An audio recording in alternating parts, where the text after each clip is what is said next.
Pour sa 20e rencontre, l'association Ciné-Légende a choisi d'explorer un thème a priori pas très joyeux, celui des rites de purification, et en particulier des rites funéraires.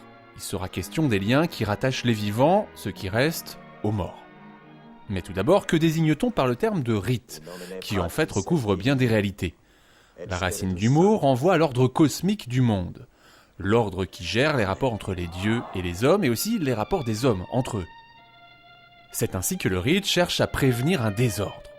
Il fait toujours appel à un acte codifié, reconnu par la communauté, fondé sur la tradition. Un rite relève du domaine de l'irrationnel, mais il transite toujours par des éléments matériels. Objets, lieux, personnages, gestes, et on en espère toujours un effet concret.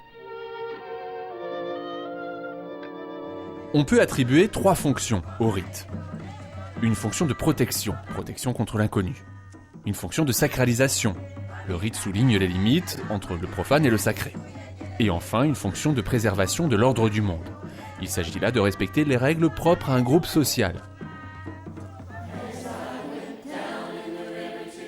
Ce sont donc les rites de purification que Ciné-Légende a décidé d'explorer aujourd'hui.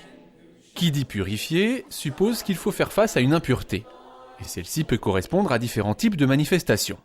L'apparition d'une anormalité, par exemple. De quelque chose de nouveau, d'inattendu, d'exceptionnel. Ainsi, la naissance de jumeaux peut être considérée comme telle. L'impureté peut aussi être associée à une substance sécrétée par le corps lui-même. Les suintements d'une plaie, le sang versé avec violence, les menstruations de la femme. Les rites de purification visent donc à prévenir ou préparer ces situations périlleuses. Ils accompagnent les passages, les changements d'état. Ils conduisent à une renaissance. Ou bien au contraire, ils permettent d'expulser le mal en chassant la cause. On remarquera que la purification s'exerce très souvent à travers l'eau et le feu. Pour prendre des exemples extrêmes, le déluge n'est-il pas une purification de la terre? Et l'Apocalypse n'est-elle pas un grand feu pour éradiquer le mal? De façon plus courante, le bain, le fait de se laver, permet d'accéder à la propreté. Et on soulignera que pureté, propreté et même sacré sont intimement liés.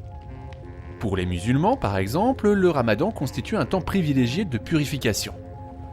Il en est de même pour le jeûne 40 jours avant les grandes fêtes chrétiennes. À Arzeu vient de se dérouler la traditionnelle procession de la Vierge que la population promène sur les eaux du port suivant une coutume vieille de plusieurs dizaines d'années. Et la fête de Noël est suivie 40 jours après de la Chandeleur, le 2 février.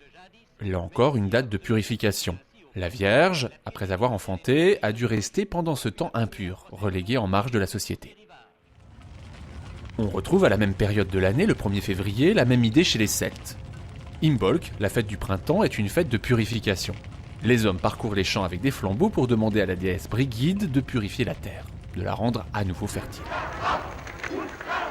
À travers tous ces signes, c'est donc notre rapport à la mort qui affleure, le grand mystère de la mort qui nous scandalise et nous fait peur. De tout temps, les hommes ont tenté de se protéger de l'étrange, de l'étranger, de ce qui n'appartient pas à ce monde, ou ce qui n'y appartient plus. Bien avant Jésus-Christ, les Zoroastriens pensaient que les morts souillaient la terre.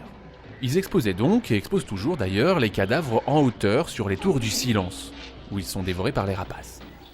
Et en Occident, jusqu'au VIe siècle, les morts, considérés comme impurs, étaient ensevelis bien à l'écart des villes. Breng de kist op de tafel alsjeblieft.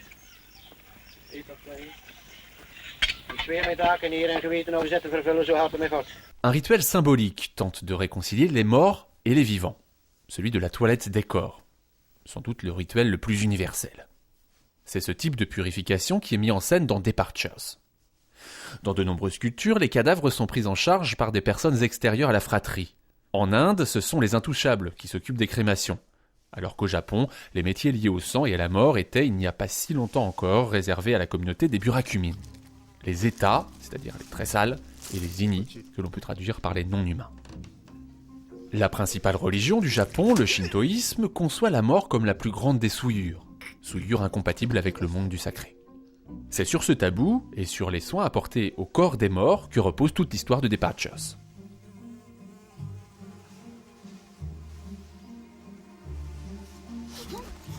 Les rites de purification s'inscrivent tout au long du film.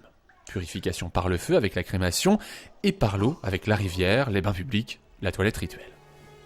Les gestes de cette toilette sont autant d'actes esthétiques et attentifs. Ils tendent à une certaine beauté qui donnerait accès à la pureté.